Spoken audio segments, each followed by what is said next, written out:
बर्फीले सर्वनाश के बाद बचे हुए लोग सभ्यता के खंडहरों में छिपे हुए हैं, लेकिन अब ये दुनिया इंसानों की नहीं रही। ये एक युद्ध का मैदान बन चुकी है जिस पर एलियन दैत्य राज करते हैं। उन्होंने इंसानों को अपने गुलाम बना लिया है। 3 युवा लड़कियां जो अभी अभी हाई स्कूल से निकली हैं, एक छोटी सी यॉट पर इकट्ठा होती हैं। वो सेलिब्रेट कर रही हैं क्योंकि उनमें से एक लड़की जल्द ही दूसरी सिटी में पढ़ाई के लिए जा रही है। उन्हें पता है कि शायद ये उनका आखिरी मौका है एक साथ वक्त बिताने का। कुछ ड्रिंक्स के बाद वो हंसती हैं, भविष्य के सपने देखती हैं और एक दूसरे को गले लगाती हैं। उन्हें बिल्कुल अंदाजा नहीं कि सिटी की बिजली अचानक चली गई है। कुछ ही पलों बाद वो आसमान में एक अजीब सी चमक देखती हैं। वो समझ नहीं पाती कि ये क्या है। मौसम खराब होने लगता है और वो फैसला करती हैं कि किनारे की ओर लौटना चाहिए, लेकिन तभी उन्हें पता चलता है कि नेविगेशन सिस्टम काम नहीं कर रहा। क्लारा, टॉटी और लॉरी से कहती है कि एंकर उठाएं और सेल्स नीचे करें, लेकिन दोनों जवाब नहीं देती। अचानक दोनों लड़कियां मर जाती हैं। अकेली और डरी हुई क्लारा खुद को केबिन में बंद कर लेती है। वो इतनी घबराई हुई है कि हिल भी नहीं पाती। उसे समझ नहीं आता कि उसकी सहेलियों को क्या हुआ, किस चीज ने उन्हें मारा। कुछ घंटे पहले ब्यूनस आयर्स में जुआन, एक मध्यम वर्गीय आदमी जो रिटायरमेंट के करीब है, अपने दोस्तों से मिलने की जल्दी में है। उसके साथ है उसका सबसे अच्छा दोस्त रूसो और उसका कजन ओमर, जो हाल ही में अमेरिका से लौटा है। सिटी में हंगामा मचा हुआ है। लगातार ब्लैकआउट और पानी की कमी के खिलाफ बड़े बड़े प्रोटेस्ट हो रहे हैं। सरकार पर लोग गुस्सा हैं और पुलिस भीड़ को काबू में रखने के लिए कई चौराहों पर ट्रैफिक रोक रही है। इस अफरा तफरी के बावजूद जुआन और रूसो अपने दोस्त तानो के घर पहुंच जाते हैं, जहां उनकी रेगुलर कार्ड नाइट होती है। सिटी में अव्यवस्था, तबाही और आग फैल रही है, लेकिन 4 दोस्त लुकास, रूसो, तानो और जुआन इस सब से बेपरवाह हैं। वो टेबल के आसपास इकट्ठा होकर ड्रिंक करते हैं, मजाक करते हैं और ताश खेलते हैं। ओमर उन्हें रोकने की कोशिश करता है, लेकिन बड़े बुजुर्ग उसे चुप रहने को कहते हैं और अपनी मस्ती में मग्न रहते हैं। सब कुछ एक आम रात जैसा लगता है। तभी बिजली चली जाती है। दोस्तों को इसकी परवाह नहीं। अर्जेंटीना में ब्लैकआउट कोई नई बात नहीं, लेकिन तभी तानो की पत्नी चिल्लाती है कि बाहर कुछ अजीब हो रहा है। बिल्डिंग का डोरमैन गिर गया है और हिल नहीं रहा, और बर्फ गिर रही है, वो भी गर्मियों के बीच में। दोस्तों को बेचैनी होने लगती है। उन्हें शक है कि ये बर्फ नहीं बल्कि रेडियो एक्टिव राख या जहरीले कण हो सकते हैं। शायद कोई न्यूक्लियर प्लांट फट गया हो या पास की एस्बेस्टस फैक्ट्री से केमिकल रिलीज हुआ हो। तभी वो देखते हैं सड़कों पर लोग मर रहे हैं। कुछ लोग अपनी गाड़ियों के स्टीयरिंग पर ही ढेर हो रहे हैं। ग्रुप को समझ आता है कि बाहर जाना जानलेवा है। घबराहट फैल जाती है। जुआन और रूसो अपनी फैमिली की चिंता करने लगते हैं। उन्हें डर है कि उनके अपने शायद बाहर हों और उन्हें इस खतरे का पता न हो। फोन और सारे कम्युनिकेशन डाउन है। रूसो पागलपन में अपनी पत्नी को वार्न करने के लिए दरवाजे से बाहर भागता है और तुरंत मर जाता है। बाकी लोग सदमे में हैं। उन्हें अपनी भयानक हकीकत स्वीकार करनी पड़ती है और जिंदा रहने का रास्ता ढूंढना पड़ता है। तभी उन्हें बेसमेंट से एक आवाज सुनाई देती है। जांच करने पर उन्हें एक छिपा हुआ दरवाजा मिलता है जो बिल्डिंग के पार्किंग गैरेज की ओर जाता है। वहाँ उन्हें एनिंगा मिलती है, एक कुरियर जो पहले अल्कोहल डिलीवर करने आई थी। वो रुक गई थी और अब बाहर जाने से डर रही है। वो उनसे अंदर आने की गुजारिश करती है। तानो, जो अजनबियों पर भरोसा नहीं करता, अपनी शॉटगन उठा लेता है। बाकी लोग उसे समझाते हैं कि लड़की कोई नुकसान नहीं पहुंचाएगी। वो भी उनके जैसे ही इस हादसे में फंसी है। जुआन अभी भी अपनी एक्स वाइफ और बेटी को बचाने के लिए दृढ़ है। वो एक नया प्लान बनाता है। वो घर ड्राइव करना चाहता है, लेकिन कार की चाबियां कॉन्सियर्स के क्लोजेट में लॉक हैं। समस्या ये है कि उस इलाके की छत में छेद है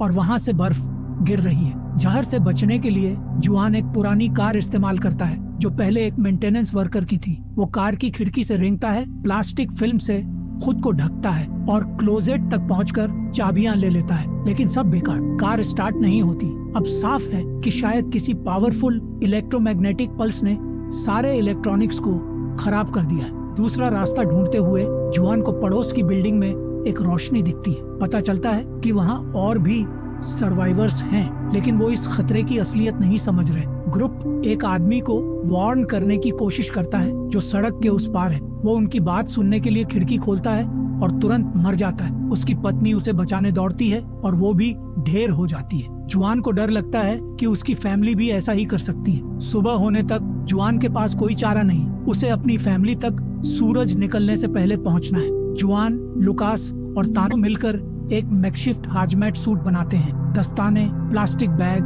टेप और वाटरप्रूफ फैब्रिक से। तानो जुआन को अपनी पुरानी गैस मास्क देता है जिसके काम करने की कोई गारंटी नहीं। जैसे ही जुआन बेसमेंट के दरवाजे से निकलने वाला होता है, ओमर उसे रोक लेता है। वो अपनी फैमिली को बचाने के लिए बेताब है और बाकियों पर राइफल तान देता है, लेकिन तानो उसे पटक देता है। उसे पता है कि राइफल में गोली नहीं है। वो ओमर को चेतावनी देता है कि दोबारा ऐसी हरकत की तो अंजाम भुगतना पड़ेगा। अपने दोस्तों को अलविदा कहकर जुआन निकल पड़ता है। वो रूसो की लाश के पास से गुजरता है और अपनी पत्नी व बेटी को बचाने के लिए तेजी से आगे बढ़ता है। सिटी में चलते हुए उसे आपदा का पूरा मंजर दिखता है। सड़कों पर हजारों लाशें बिछी हैं, सब जहरीली बर्फ का शिकार। आगे बढ़ते हुए उसे एक अजीब सी सीटी की आवाज सुनाई देती है। सावधानी से पीछे मुड़कर देखता है, लेकिन कोई नहीं दिखता। वो इसे मृत इलेक्ट्रीशियन की सीढ़ियों से आती आवाज समझकर टाल देता है। कुछ मिनट बाद फिर वही सीटी सुनाई देती है। इस बार वो मुड़ता है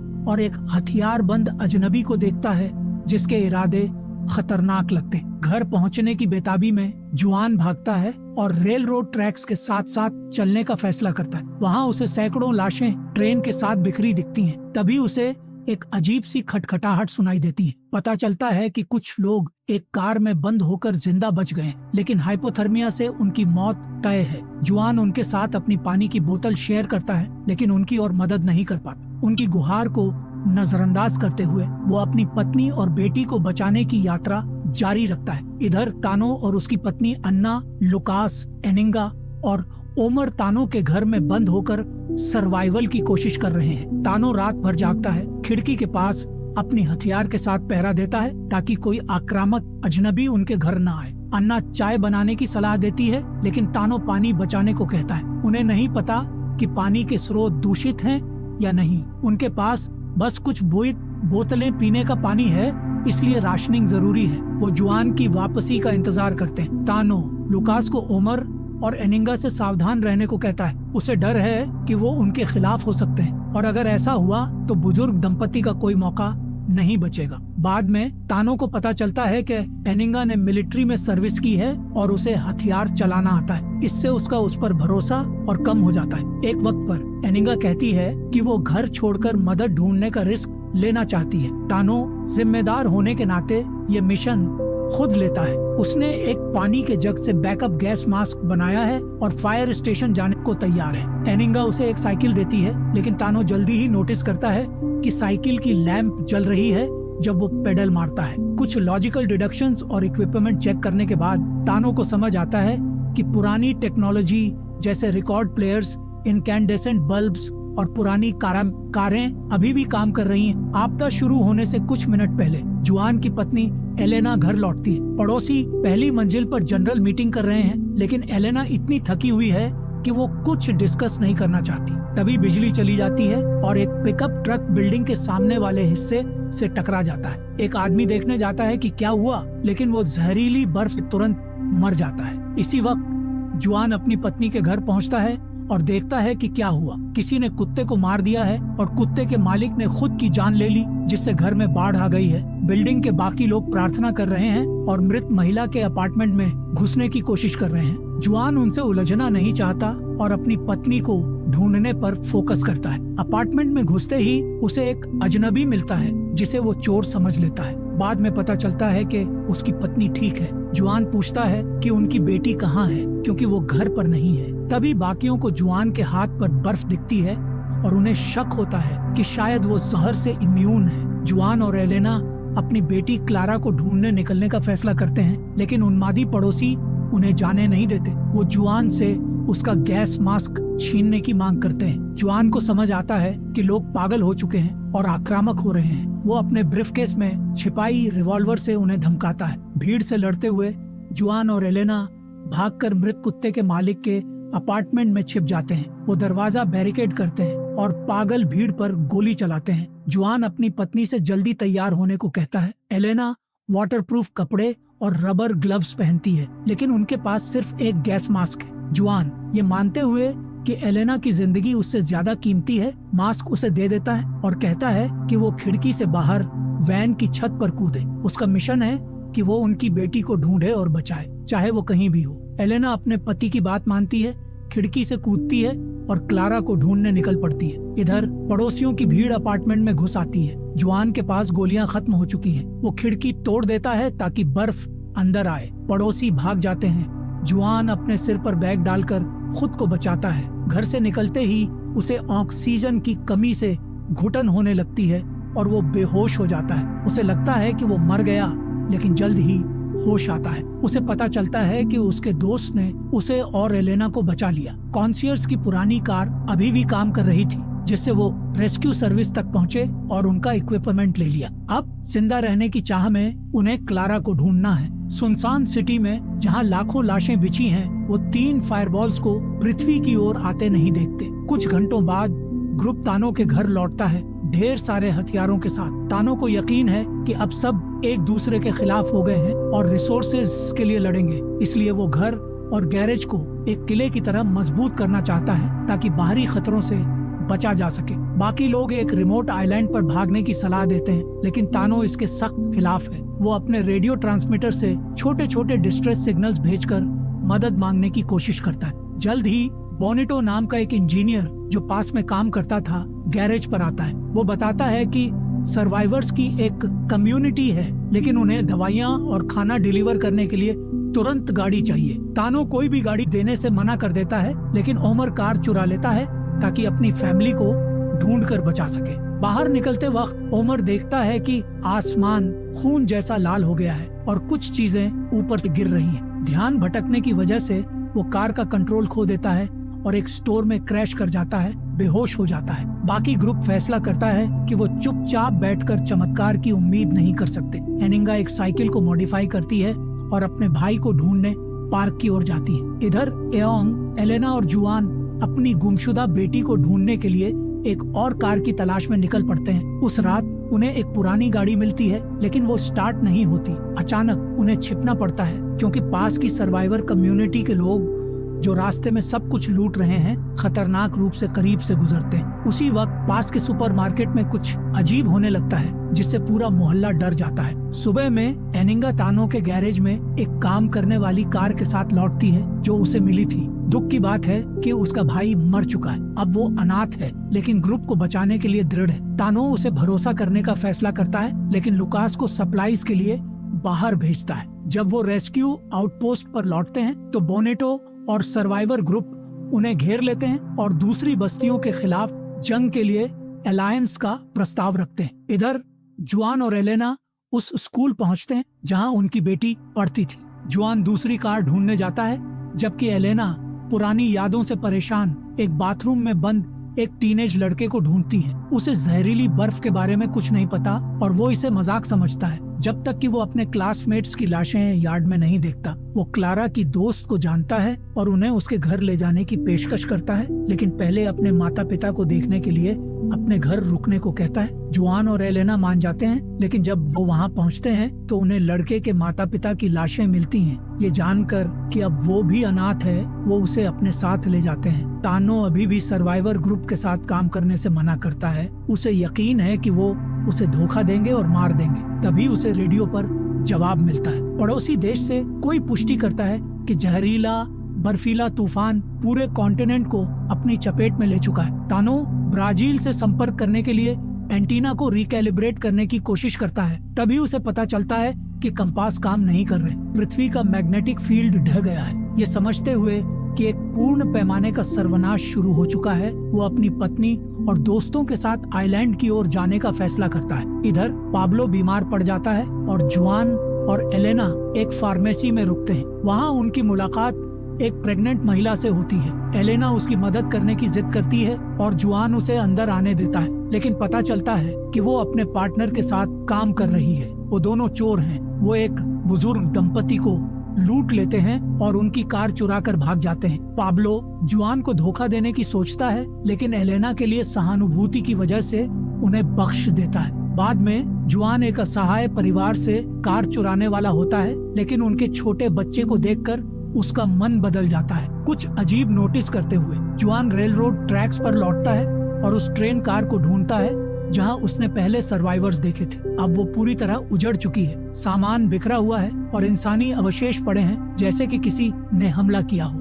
तानो के गैरेज में लौटकर जुआन ग्रुप को बताता है कि जो कुछ भी हो रहा है वो उनकी सोच से कहीं ज्यादा बड़ा और अजीब हो सकता है। उसी पल चोरों का जोड़ा एक विशाल एलियन क्रिएचर के हमले का शिकार हो जाता है। वो पहले पुरुष को बेरहमी से मारता है, फिर महिला का पीछा करता है जो कार में भागने की कोशिश करती है। आइलैंड की ओर जाने से पहले ग्रुप रूसो को दफनाने का फैसला करता है जो सर्वनाश के पहले पलों में मर गया था। जुआन अपनी पत्नी को याद दिलाता है कि उनका मिशन क्लारा को ढूंढकर बचाना है, लेकिन एलेना बीमार पाब्लो के लिए जिम्मेदारी महसूस करती है और उसे छोड़ना नहीं चाहती। इधर तानो खाने और पानी की सप्लाई रीस्टॉक करने के लिए एक और रन की तैयारी करता है। उसी वक्त अन्ना को याद आता है कि उसने अपने पति की एड्रेस बुक फेंक दी थी। उस बुक से क्लारा की दोस्त का घर ढूंढा जा सकता था और शायद कोई सुराग मिल सकता था। डंपस्टर से बुक निकालकर जुआन अपनी पत्नी को हाइड आउट पर छोड़ता है और अकेले निकल पड़ता है। लुकास और तानो पास के सुपरमार्केट में जाते हैं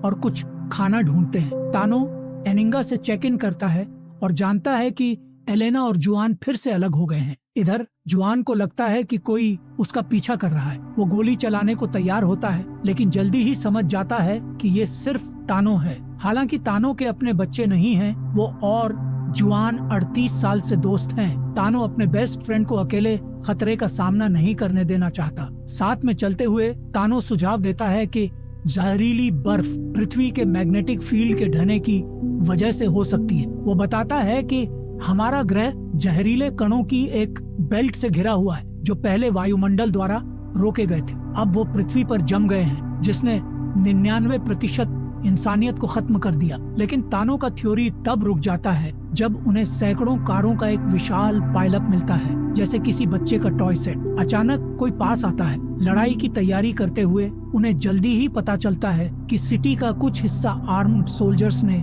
सील कर दिया है जो पेरीमीटर की रखवाली कर रहे हैं। जुआन अपनी बेटी को ढूंढने के लिए बेताब चेतावनियों को नजरअंदाज करता है और तानो के साथ आगे बढ़ने की कोशिश करता है। मिलिट्री फायर खोलती है, लेकिन उनके खिलाफ नहीं। वो डरावने कीड़े जैसे मॉन्स्टर्स को टारगेट कर रहे हैं। जुआन और तानो एक कार क्रैश में फंस जाते हैं और खुद को एक लॉक्ड बिल्डिंग में पाते हैं। छत पर चढ़ते हुए जुआन को अपनी मिलिट्री की यादें सताती हैं, युद्ध, मौत और ट्रॉमा। वो बेहोश हो जाता है, लेकिन तानो उसे सुरक्षित जगह खींच लेता है। जब सड़कें फिर से शांत हो जाती हैं, वो नीचे उतरते हैं, खुद को आर्म करते हैं और आगे बढ़ते हैं। जल्द ही उन्हें और एलियन क्रिएचर्स मिलते हैं जो वेब जैसे धागों का इस्तेमाल करके इंसानों को फंसाते हैं और उन्हें अंडरग्राउंड खींच लेते हैं। जब एक मॉन्स्टर उन्हें देख लेता है, तानो छिपने की कोशिश में शोर करता है। जुआन अपने दोस्त को बचाने के लिए क्रिएचर को मार देता है, लेकिन गोली की आवाज और मॉन्स्टर्स को खींच लाती है। एक अजनबी आता है और उन्हें एक टेम्पल की ओर ले जाता है। फ्रंट गेट्स तक पहुंचते ही एक और सर्वाइवर मोलोटोव कॉकटेल्स फेंकता है, जिससे क्रिएचर्स पीछे हट जाते हैं। टेम्पल के अंदर जुआन और तानो को सर्वाइवर्स का एक छोटा ग्रुप मिलता है, जिसमें एक जाना पहचाना होमलेस मैन और उमर शामिल है, जो अपनी फैमिली को ढूंढने के लिए भाग गया। उमर जुआन और तानो पर गलत इल्जाम लगाता है, लेकिन बाकी लोग बड़े बुजुर्गों पर भरोसा करते हैं क्योंकि वो लड़ने और ग्रुप की रक्षा करने में सक्षम है। जुआन को पता चलता है कि कीड़े जैसे मॉन्स्टर्स पृथ्वी के म्यूटेटेड क्रिएचर्स नहीं हैं, वो एलियंस हैं। उस शाम जुआन अपनी बेटी की तलाश जारी रखने के लिए निकलने की तैयारी करता है, लेकिन ओमर उसे रोक लेता है। वो एक अंडरग्राउंड टनल के बारे में बताता है और जुआन से बाकियों को बचाने में मदद करने की गुजारिश करता है। वो डिसेबल्ड मैन जिसे जुआन ने पहले नजरअंदाज किया था, उसका पुराना मिलिट्री कॉमरेड निकलता है जिसे वो भूल चुका था। ये जानकर जुआन सर्वाइवर्स की मदद करने के लिए रुकने का फैसला करता है, जिनमें ज्यादातर बुजुर्ग, महिलाएं और बच्चे हैं। बाद में जुआन छत पर चढ़ता है और देखता है कि सिटी एलियन बग्स से भरी पड़ी है। उसे पता है कि आगे की यात्रा खतरनाक होगी। जुआन और तानो ग्रुप को इकट्ठा करते हैं और रात में चर्च छोड़ने की प्लानिंग करते हैं ताकि सुबह तक टनल तक पहुंच सकें। डिसेबल्ड वेट और एक बुजुर्ग महिला पीछे रहने का फैसला करते हैं, क्योंकि वो जानते हैं कि वो बाकियों को धीमा कर देंगे और शायद जिंदा नहीं बचेंगे। ग्रुप जैसे ही बाहर निकलता है, उन्हें एक मॉन्स्टर मिलता है, लेकिन वो उन्हें नजरअंदाज करता है। वो एक उलटी बस के पास छिपते हैं। कुछ सर्वाइवर्स एक गुफा के प्रवेश द्वार में घुसने की कोशिश करते हैं, लेकिन शोर ध्यान खींच लेता है। बग्स एक रोते हुए बच्चे की आवाज की ओर झुंड बनाकर आते हैं। युवा माँ बच्चे को चुप कराने में कामयाब हो जाती है, लेकिन एलियंस हर जगह हैं। लगता है कि सारी उम्मीद खत्म हो गई। तभी डिसेबल्ड मैन और बुजुर्ग महिला खुद को कुर्बान कर देते हैं। वो एक घंटी बजाते हैं ताकि मॉन्स्टर्स का ध्यान खींच सके, जमीन को गैसोलीन से भिगोते हैं और अपनी आखिरी सिगरेट जलाते हैं। विस्फोट सैकड़ों क्रिएचर्स को मार देता है और ग्रुप को बचा लेता है। जुआन को समझ आता है कि टनल भी सुरक्षित नहीं है। वो कार इस्तेमाल करने का प्रस्ताव रखता है। एक बग के साथ रैंडम एनकाउंटर से एक पिकअप ट्रक फ्री हो जाता है और ग्रुप भाग निकलता है, पीछा कर रहे क्रिएचर्स पर फायरिंग करते हुए। कई बाधाओं को पार करने के बाद जुआन को युद्ध की यादें सताती हैं। एक रात उसकी यूनिट दुश्मनों से घिर गई थी और एक बड़े हमले का शिकार हुई थी। वो फ्रंट लाइन में था, लगभग मरने के लिए भेजा गया था, लेकिन किसी तरह जिंदा बच गया। हजारों में से जुआन अकेला था जो बच निकला। एक ऐसी बात जो उसे आज भी डरावने सपने देती है। वर्तमान में वापस जुआन, तानो और ओमर फैसला करते हैं कि अब घर लौटने और सर्वाइवल के लिए लड़ने का वक्त है। रास्ते में वो नोटिस करते हैं कि ज्यादा से ज्यादा हथियारबंद लोग दिख रहे हैं और वो उनके हाइडआउट के खतरनाक रूप से करीब आ रहे हैं। हालात बदतर होते दिख रहे हैं, लेकिन सेलिब्रेशन की एक वजह है। क्लारा तानो के घर लौट आई है और आखिरकार अपनी माँ से मिलती है। जुआन को यकीन नहीं होता, हालांकि उसे जल्दी ही पता चलता है कि क्लारा की हालत ठीक नहीं है। वो और एलेना उसे एक बेडरूम में ले जाते हैं ताकि कुछ शांत वक्त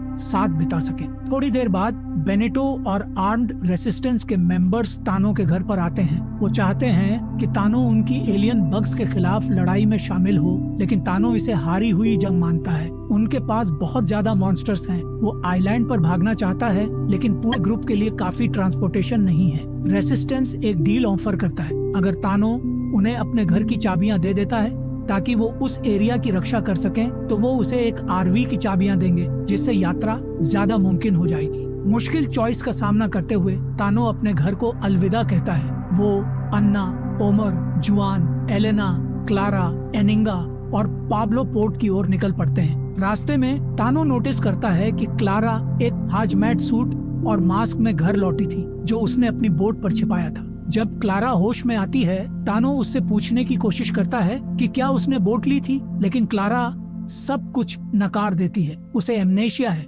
इसलिए उसे भी यकीन नहीं कि उसके जवाब सही हैं या नहीं। यात्रा के दौरान कुछ पागल ड्राइवर्स उनके पास से तेजी से गुजरते हैं और ग्रुप बाल बाल क्रैश से बचता है। जब वो आखिरकार पोर्ट पर पहुंचते हैं तो उन्हें पता चलता है कि नदी ब्लॉक है और वो आइलैंड तक नहीं पहुंच सकते। इससे भी बुरा, तानो की बोट गायब है और लॉग बुक से लगता है कि क्लारा ने अपने एमनेशिक स्टेट में शायद उसे ले लिया हो। वो नदी तक पहुंचने का दूसरा रास्ता ढूंढने और आगे बढ़ने का फैसला करते हैं। जल्द ही उन्हें वही क्रेजी ड्राइवर दिखता है जिसने पहले उन्हें कट किया था। फिर उन्हें एक और ग्रुप मिलता है जिसे साफ तौर पर गन से मारा गया है। जाहिर है ये एलियंस का काम नहीं था। उन्हें एक विशाल मॉल मिलता है जो लोगों से भरा हुआ है और वो वहाँ रात बिताने का फैसला करते हैं। सौभाग्य से लोग दोस्ताना लगते हैं और वो उस ग्रुप से भी मिलते हैं जिसे जुआन और तानो ने एक बार चर्च से रेस्क्यू किया था। उस रात क्लारा को एक अजीब ट्रॉमेटिक एपिसोड होता है और वो रियलिटी से संपर्क खो देती है। तानो को उस पर और ज्यादा शक होने लगता है। उसे यकीन है कि क्लारा कुछ छिपा रही है।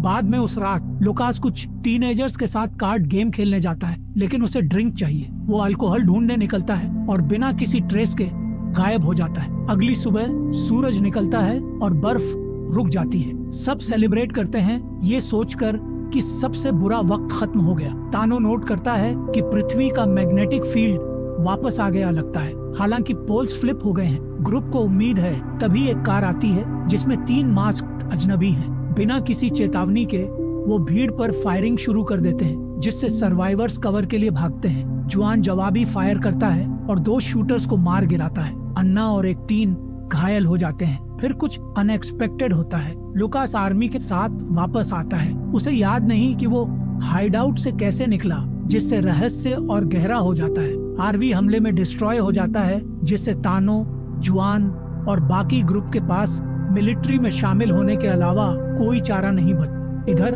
तीसरा शूटर अंडरग्राउंड भाग जाता है और एलियन बग्स के नेस्ट में पहुंचता है, जो अजीब तरह से उसे नुकसान नहीं पहुंचाते। जुआन को एक और एपिसोड होता है, इस बार जम्बल्ड मेमोरीज से भरा। जो उसकी आत्मा को चीर देता है। जब उसे होश आता है तो उसे पता चलता है कि ग्रुप सुरक्षित है, एक सिक्योर मिलिट्री बेस पर शेल्टर लिया हुआ है। उसकी बेटी फिर से फूल चुन रही है और जिंदगी के छोटे छोटे पलों का मजा ले रही है। उसकी पत्नी फिर से डॉक्टर के तौर पर काम कर रही है, जरूरतमंदों की मदद कर रही है और जुआन खुद सर्वाइवर्स के लिए एक सेफ जोन बनाने में योगदान दे रहा है। जल्द ही मिलिट्री लीडर सुमातानो को पता चलता है कि जुआन एक स्किल्ड रेडियो टेक्नीशियन है। वो उसे एक पुराना कम्युनिकेशंस डिवाइस रिपेयर करने और एक खतरनाक मिशन पर जाने को कहते हैं जो सिटी के उस हिस्से में है जो अभी भी एलियंस के कंट्रोल में है। उनका ऑब्जेक्टिव है एक रेडियो टावर तक पहुंचना और पूरे कॉन्टिनेंट में एक सिग्नल ब्रॉडकास्ट करना ताकि बाकियों को पता चले कि अभी भी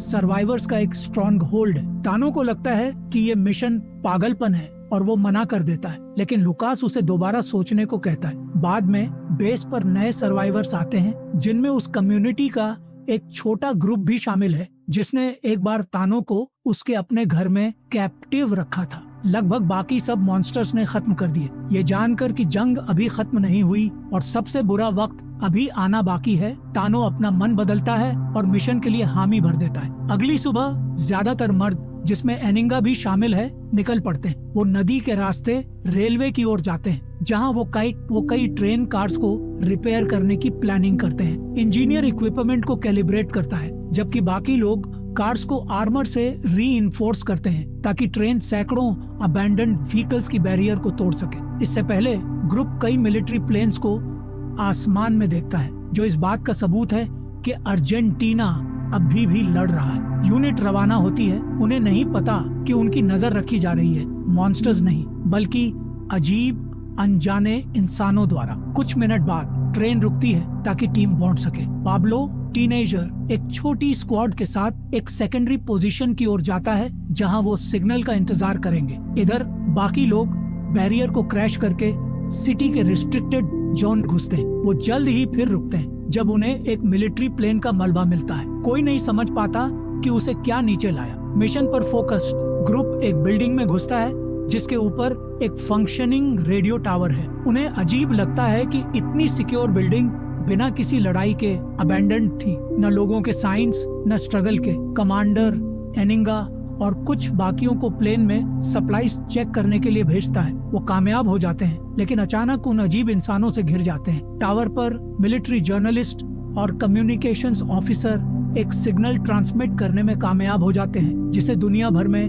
पिक किया जाता है। सर्वाइवर्स और आउटपोस्ट्स इस मैसेज का जश्न मनाते हैं, आसमान में फ्लेयर्स लॉन्च करते हैं। लेकिन तभी जुआन को पास के एक सॉकर स्टेडियम से एक अजीब नीली चमक दिखती है। वो एक रिकॉन टीम भेजने का सुझाव देता है लेकिन कमांडर मना कर देता है। आखिरकार पहली ग्रुप कभी वापस नहीं लौटी। जुआन, तानो, लुकास और ओमर बिल्डिंग के अंदर एक अपार्टमेंट में रेस्ट करने का फैसला करते हैं। वहाँ उन्हें एक डेक ऑफ कार्ड्स मिलता है और वो गेम खेलना शुरू करते हैं, ऐसा दिखाते हुए जैसे जिंदगी फिर से नॉर्मल हो गई। लेकिन लुकास उत्तेजित और गुस्से में आ जाता है, एक के बाद एक गेम हारते हुए, जैसे कि उसके अंदर कुछ बदल गया हो। अचानक वो ओमर पर हमला करता है, उसके पेट में स्क्रू ड्राइवर घोंप देता है और भाग जाता है। जुआन और तानो उसका पीछा करते हैं लेकिन अपने दोस्त को पूरी तरह मेंटल ब्रेकडाउन में पाते हैं, बकवास बड़बड़ाते हुए। लुकास टॉप फ्लोर से कूदकर अपनी जान दे देता है। उसी पल पहली स्क्वाड का कमांडर वापस आता है लेकिन वो भी कुछ अजीब सा लगता है, उन अजीब इंसानों की तरह। रिपोर्ट करने की बजाय वो अपने फेलो सोल्जर्स पर फायरिंग शुरू कर देता है। जल्द ही बिल्डिंग को और ज्यादा बिजार फिगर्स ने घेर लिया। जुआन, तानो, ओमर और मिलिट्री जर्नलिस्ट को समझ आता है कि कुछ बहुत गलत है। वो भागते हैं, बाकियों द्वारा हंट किए जाते हैं लेकिन ट्रेन तक पहुंचने में कामयाब हो जाते हैं। इंजीनियर उसे स्टार्ट करता है और वो निकल पड़ते हैं लेकिन जुआन उस नीली चमक के बारे में सोचना बंद नहीं कर पाता। वो और इंजीनियर वापस जाकर इन्वेस्टिगेट करने का फैसला करते हैं। गन फायर की आवाज से खींचे हुए वो उस ओर बढ़ते हैं और एक डरावना मंजर देखते हैं। हजारों लोग जो एलियन कंट्रोल में हैं, सतह पर वो नॉर्मल जिंदगी जीते दिखते हैं लेकिन हकीकत में वो गुलाम हैं मॉन्स्ट्रस ओवरलॉर्ड्स द्वारा ट्रेंड किए गए, जो ह्यूमन रेसिस्टेंस फाइटर्स को हंट और किल करते हैं। इस सब के सेंटर में एक ग्लोइंग ब्लू गजेबो के नीचे एक रहस्यमयी एलियन खड़ा है जो इंसानों और बीस्ट दोनों को कमांड कर रहा है। उस पल जुआन को दो डरावनी सच्चाइयां समझ आती हैं। पहली, वो पहले यहाँ आ चुका है, उसने ये जगह देखी है। दूसरी, उसकी बेटी उन एलियन गुलामों में है जो दुश्मन लाइंस के पीछे फंसी हुई है। जब सब कुछ जो आप जानते थे वो चला जाए तो क्या जिंदगी का कोई मतलब रहता है? अगर अतीत टूट चुका हो, भविष्य अनिश्चित हो और वर्तमान डर से भरा हो, तो फिर जिंदगी क्या है? एक अभिशाप, एक ट्रायल या अस्तित्व का एक नया रूप? हमें आपके विचार नीचे कमेंट्स में सुनना अच्छा लगेगा। अगर आपको ये कहानी पसंद आई तो लाइक बटन दबाएं और सब्सक्राइब करना न भूलें। अगली वीडियो में मिलते हैं।